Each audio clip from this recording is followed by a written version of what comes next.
Yo, what's up, everybody? So, One Piece is on break this week because of Golden Week in Japan.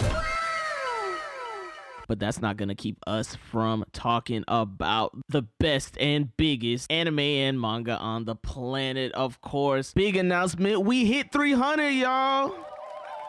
That's right, we hit 300 subs over this past week, and we have every reason to be excited. So big up to yourselves. We're on our way to 400 now, guys, so make sure you guys hit the like button, make sure you subscribe, hit the notification bell, because we're dropping hella videos on this channel every single week. And let's get straight into it, Spartans. Hey, listen!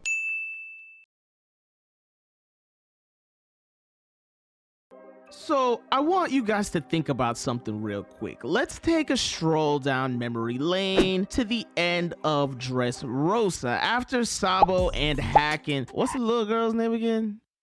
Koala, complete their mission and they're on their way back to Baltigo. We actually find out that not only did a mortally wounded Jesus Burgess follow them back to Baltigo, but after that we find out in the news that the Blackbeard pirates descended on Baltigo and clashed with the revolutionaries, and apparently they laid waste to Baltigo. As far as we know, it was definitely enough for the revolutionaries to split and go somewhere else. Now I'm talking, this is really far back, so people might not even remember this, and if you do, it's definitely not at the forefront of your mind. So you might have to go back, reread and rewatch this. But how do we feel about this happening? Like, is this just filler? Did Oda just use this to fill up space, or is this a plot thread worth exploring? Because what I'm about to present to you is the idea that the revolutionaries could possibly mobilize, and the next move that they make could affect the entire One Piece world. Now, as of chapter 1080, we know that GARP, Kobe, and half of the Blackbeard pirates are embroiled in a conflict on Hachinosu. We know that Blackbeard himself is in a clash with the Heart Pirates, and we know that the Straw Hats are doing their thing on Egghead,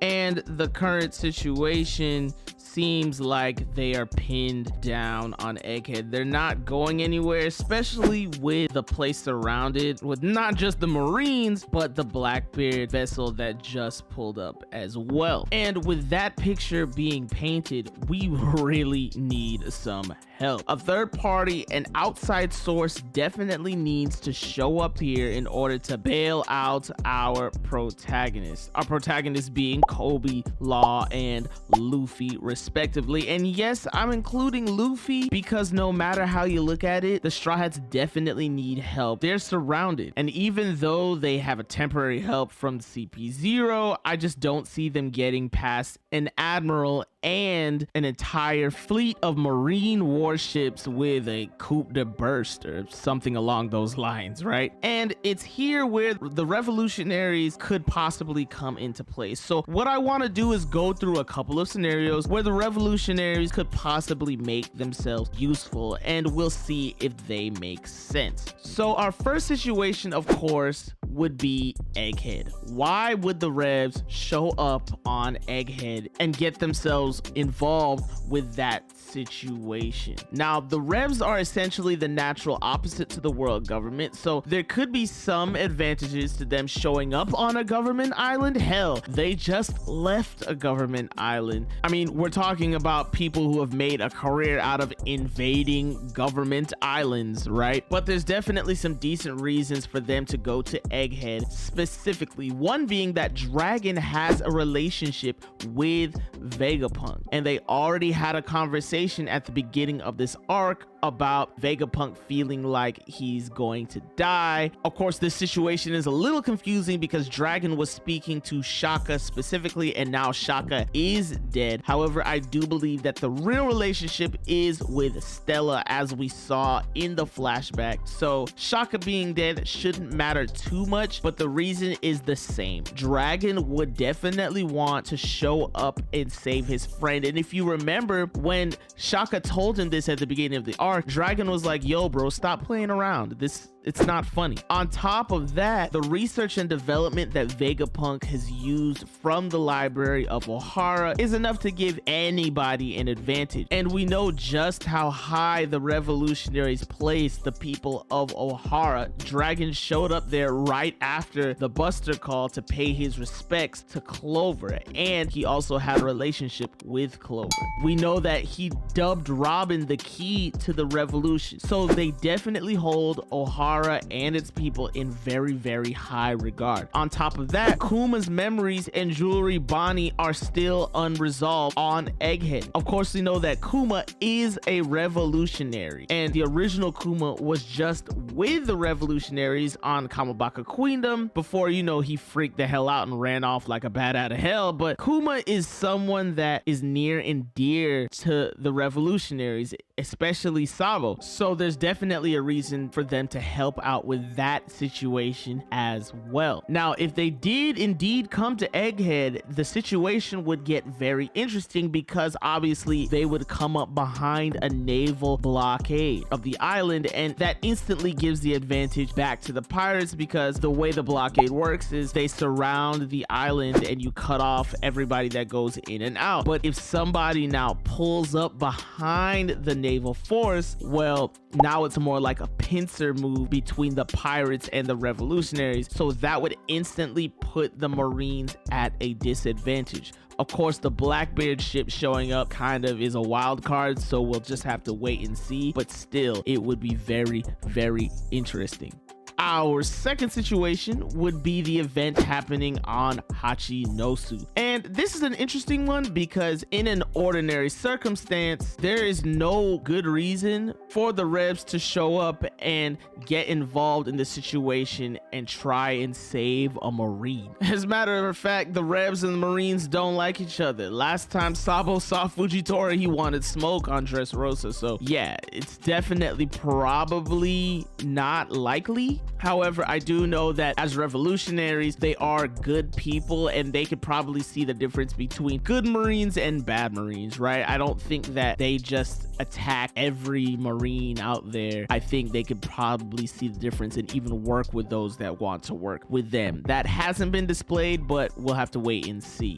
So then why would the Revs show up on Hachinosu, you ask? Well, it's definitely clear that Hachinosu has some sort of strategic advantage for the pirates, at least. This is why Blackbeard went out of his way to get it, and this is why Rocks had it and why Ochoku claimed it after him. On top of that, the Rocky Port incident alone kind of shows us that this island is super important, and of course it's quite possible that it has links to the ancient kingdom, but that's all just speculation. Blackbeard also mentioned in the most recent chapter of 1080 that they keep slaves on the island, and we know how the revolutionaries feel about slaves. They've made a career out of freeing slaves. That is enough of a reason for them to show up on the island. The main reason for the Revs to show up, however, or I should say Dragon to show up, is to save GARP. Yes, Dragon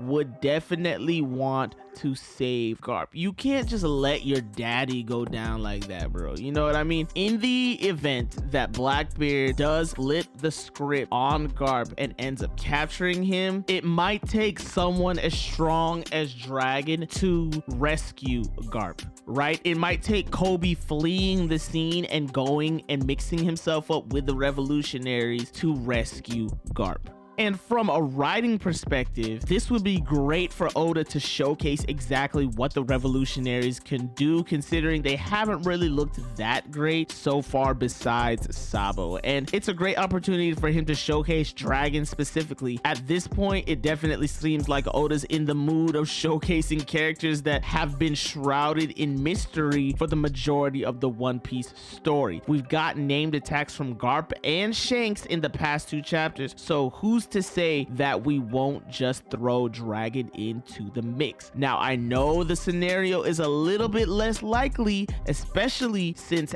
at this point, the Marines have definitely got the advantage on Hachinosu, with them catching the Blackbeard pirates by surprise. Also, the Blackbeard pirates that were left there by Blackbeard aren't really his brightest and best besides, you know, Shiryu. So maybe they don't necessarily need the help of the revolutionaries, but even if it's not Dragon per se, it would definitely still be pretty cool to see like Bella Betty or somebody come in there and free the slaves or something like that. We'll have to wait and see. And our third and final scenario is, of course, the fight between Blackbeard and Law. And I'll admit, this is the most unlikely scenario on the surface. There's just definitely not a great reason for the Revs to get mixed up between a fight of Law and Blackbeard. I mean, sure, the Blackbeard pirates wrecked the original home base of the revolutionaries, but is that really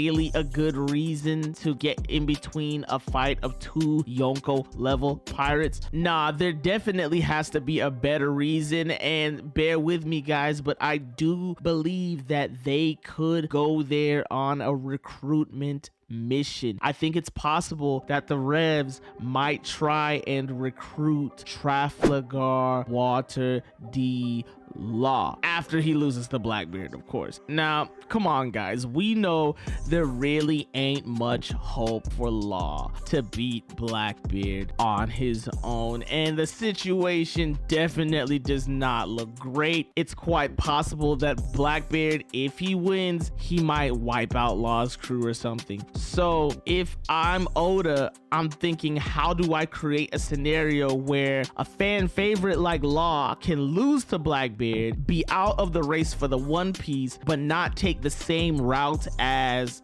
someone like a Eustace Kid? Well, if Law loses to Blackbeard but gets rescued and recruited by the revolutionaries, this could make a way for the revolutionaries to not only gain a very powerful ally and doctor in Trafalgar Law, but the Opie Opie no Mi doesn't fall into the hands of the Blackbeard pirates, which of course the Eternal Youth Surgery is a huge freaking deal. On top of that, this gives Law a reason to not continue in the race for the One Piece, but still gives him purpose at the same time. This still leaves the issue of Law needing a reason to actually join the Revs, and I'll definitely be making a video on that in the future, so make sure you stay tuned. But I did mention before that this is the most unlikely scenario, and right now Law seems pretty much, well, you know. But let me know how you guys feel down in the comment section. Make sure you get in that comment section. Let me know, am I crazy? Am I crazy to think that the revolutionaries, just like the Blackbeard pirates, can spread out into 3 different sections all over the New World and affect the race for the One Piece? Let me know down below. Of course, make sure you guys drop a like on that video. Make sure you subscribe. We are on our way to 400 guys. I'm so excited about it, so make sure you hit that subscribe button. Make sure you guys stay safe, stay healthy. This has been your boy, your brother from another mother, Seafood, that motherfucking guy. And I will catch you guys next time. Peace.